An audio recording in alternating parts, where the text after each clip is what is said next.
Hello, my name is Barbara Elvira Hocannon, and it is 8:42 p.m. on Sunday night, the 9th of September, 2018. And I'd like to actually this time talk about myself. Uh, if anybody has been following my life, like God has been following my life, they would know that. What would they know? They wouldn't know anything about me. They know nothing about me. But I'm a kleptomaniac. I'm a nymphomaniac. Um, and I'm bipolar. When I was a young girl, God came to me in a dream and told me that I'm an angel. I had been a very spunky, loving, interesting little girl, and God came to me and told me I'm an angel. So I actually don't like talking. I don't really like talking. So I'll just stick to what I'm doing here. I don't like talking. I would have to have somebody interview me and ask me questions. I wouldn't be able to just talk about myself unless I had a speech written or something. But I would say don't do what I do. Do as I say. That's the way I do it. I'd say you wouldn't be able to live my life. You wouldn't be able to live my life. I'm breaking rules all the time, always breaking rules. I am definitely, if you were to look at how I am in my life, perhaps you would think anarchy is the way I would have it. But I would certainly have it, I don't know what hedonism, but I would certainly have it more hedonism than than democracy. Democracy is majority rules. Well, what about all those other people that didn't want that? So that doesn't work. I think laws, I would really like to protest laws. Most of them protest them as a complete grievous assault of my human rights, my rights given by God, and I really think that the way to happiness and to real contentment is by following what I say. I would say I am super, super content, very happy, but there is something about me that I would like to talk about at this particular moment. I have been suffering, well, I've been diagnosed bipolar now for about 25 years. And I have this particular thing. It is a mania. I feel like I'm being spied on and it's being televised. And there was a start point to this mania. It was when I wrote to Phil Collins, the singer from Genesis. And when I wrote to him, then I started to see different things around me change, like or perhaps it was my perception of things was different. But no, I really feel that things were different around me. Things were going a different way, like as if someone was following what I was doing and placing little things in my path, showing me that they were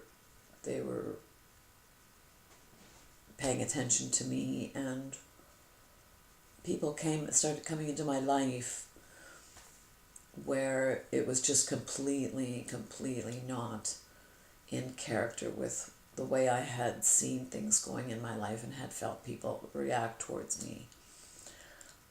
So that led me to really feel that I was being spied on and filmed, and then it being televised, because I thought, why would they go to all this trouble of doing all this stuff to me if it wasn't being televised? Like it wouldn't just be for my sake, all this shit. So that really, really like made me crazy, because I was protesting being filmed. I didn't want anything like that to go on. So it really cramped my style, and I had been a call girl, and in my 20s, I was 21 when I first became an exclusive call girl. Exclusive meaning like not just on the street as a hooker. I've never done that, but I've been in my own apartment as a call girl. I did that for about 10 years, and then I became a stripper. And then in 1999, I gave birth to my first son. He was born the day before my birthday, and oh my God, he's exquisite. And I then, in 2000, gave birth to my second son, who was my miracle babe and is my miracle babe. And I happen to be, I believe, God's greatest artist on earth, or ever has been living artist. I mean, I love those guys like Rembrandt pulling out those beautiful paintings. But my art is completely different. I believe I'm completely made for this day and age of color and reproduction, and I really believe that I can see why God put me here at this time. So I am very creative with my hands. So it's the writing. I'm also a writer. I'm a writer and I'm an illustrator. And let's just do a random pick here. We'll do, let me just see the time. 50, 42, 43, 4, 5, 6, 7, 8, 8 minutes. So I have time. I have these usually at 15 minutes. Okay, let's do a random pick, guys. Oh, I won't go that deep. Oh, it was right on my writing. Where are my glasses? Right here. I pray for California, the rains there causing mud slides and flooding. Help, dear God. That's January 22nd, 2010, Friday. And in Nepal, an earthquake, May 21st, 2015. Anyways, this is my Bible. So I'm just going to read, here we go, Mark 16, 15. Mark 16, 15. Mark 16, 15 is when Jesus starts talking. So he said to them, "Go into all the world and preach the good news to all creation. Whoever believes and is baptized will be saved, but whoever does not believe will be condemned. And these signs will accompany those who believe. In my name they will they will drive out demons. They will speak in new tongues. They will pick up snakes with their hands. And when they drink deadly poison, it will not hurt them at all. They will place their hands on the sick, and they will get well." After the Lord Jesus had spoken to them, he was taken up into heaven, and he sat at the right hand of God. Then the disciples went out and preached everywhere, and the Lord worked with them and confirmed his word by the signs that accompanied it. So this is when Jesus is resurrected, and he comes. Oh, but it says here in brackets at Mark 16:8, The most reliable early manuscripts and other ancient witnesses do not have Mark 16:9-20.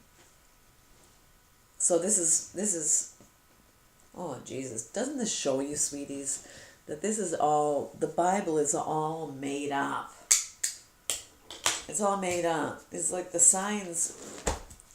Oh, come on, pick up snakes. Well, I did pick up a snake in my basement in Niagara Falls where I lived. But that's not the case, sweethearts, with this Bible and with the religion of Christianity.